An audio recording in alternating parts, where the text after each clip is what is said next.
Ada beberapa ahli sejarah mengatakan bahwa penduduk asli Indonesia adalah suatu ras yang berkulit gelap dan bertubuh kecil.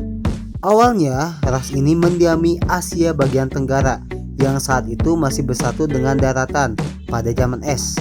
Setelah zaman es berakhir dan es mencair, dataran terpisah oleh Laut Cina Selatan dan Laut Jawa menjadi daratan utama Asia dan Kepulauan Indonesia. Nah, keturunan dari ras yang mendiami Asia bagian tenggara ini dikenal dengan orang-orang Veda yang dikelompokkan sebagai orang Negroid. Orang-orang Veda ini akhirnya datang ke Indonesia dan tinggal di Indonesia. Tapi ada juga orang Kubu dan orang Toala di Sulawesi yang lebih dulu tinggal di Indonesia.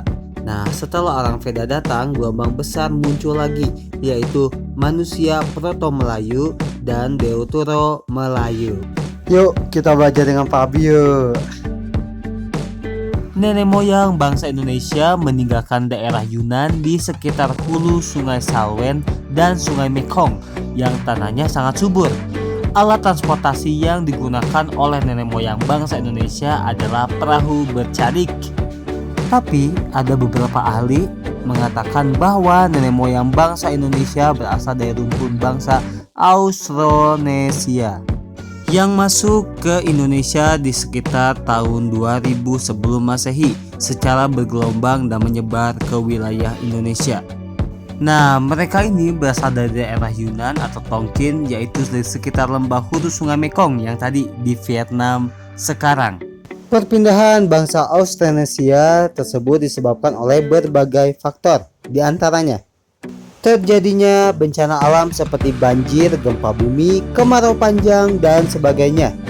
Yang kedua, adanya serangan bangsa-bangsa pengembara dari Cina Utara atau bangsa barbar sekitar tahun 2000 sebelum Masehi dan serangan dari bangsa Tibet sekitar 1000 sebelum Masehi.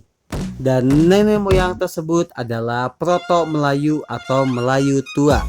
Nah, Proto-Melayu merupakan nenek moyang orang Melayu Polinesia yang tersebar dari Madagaskar, Afrika sampai ke pulau-pulau bagian timur di Pasifik. Mereka diperkirakan datang dari Cina bagian selatan.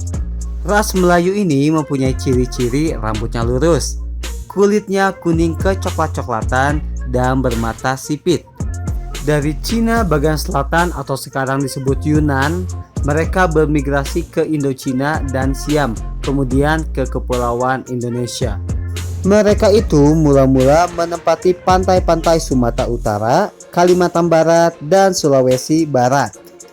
Bangsa Melayu tua ini memasuki wilayah Indonesia sekitar tahun 1500 hingga 500 sebelum Masehi. Mereka masuk melalui dua rute, yaitu jalan timur melalui Kepulauan Filipina, terus ke Sulawesi, dan kemudian tersebar ke seluruh Indonesia. Ras Proto-Melayu membawa peradaban batu di Kepulauan Indonesia. Ketika datang para imigran baru yaitu Deutero-Melayu atau ras Melayu muda, mereka berpindah masuk ke pedalaman dan mencari tempat baru ke hutan-hutan sebagai tempat huniannya. Ras Proto-Melayu itu pun kemudian mendesak keberadaan penduduk asli. Nah, mereka itulah kemudian menjadi suku bangsa Batak, Dayak, Toraja, Alas, dan Gayo. Nah, sekarang Deutero-Melayu atau Melayu Muda. Bangsa Melayu Muda memasuki kawasan Indonesia sekitar 500 sebelum Masehi. Mereka masuk melalui jalur barat, yaitu melalui daerah Semenanjung Melayu, terus ke Sumatera dan tersebar ke wilayah Indonesia yang lain. Deutero-Melayu merupakan ras yang datang dari Indochina bagian utara. Peradaban mereka ditandai dengan keahlian mengerjakan logam perunggu. Mereka membawa budaya baru berupa perkakas dan senjata besi atau kebudayaan Dongson, sehingga sering disebut juga sebagai orang-orang Dongson. Perpindahan mereka ke Kepulauan Indonesia dapat dilihat dari rute persebaran alat-alat yang mereka tinggalkan di beberapa kepulauan di Indonesia, yaitu berupa kapak persegi panjang. Peradaban ini dapat dijumpai di Malaka, Sumatera, Kalimantan, Filipina, Sulawesi, Jawa, dan Nusa Tenggara Timur.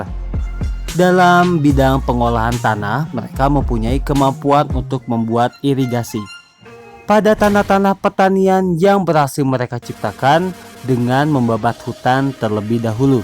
Ras Deutero Melayu juga mempunyai peradaban pelayaran lebih maju dari pendahulunya, karena petualangan mereka sebagai pelaut dibantu dengan penguasaan mereka terhadap ilmu perbintangan. Pada akhirnya, Proto dan Deutero Melayu membaur dan selanjutnya menjadi penduduk di Kepulauan Indonesia. Dan semua penduduk di Kepulauan Indonesia kecuali penduduk Papua dan yang tinggal di sekitar pulau-pulau Papua adalah ras Deutero Melayu. Oke, cukup sekian pembelajaran hari ini. Jangan lupa kerjakan latihan soalnya dan jaga kesehatan selalu. Mr. Abi pamit, see you on the next video. Bye bye.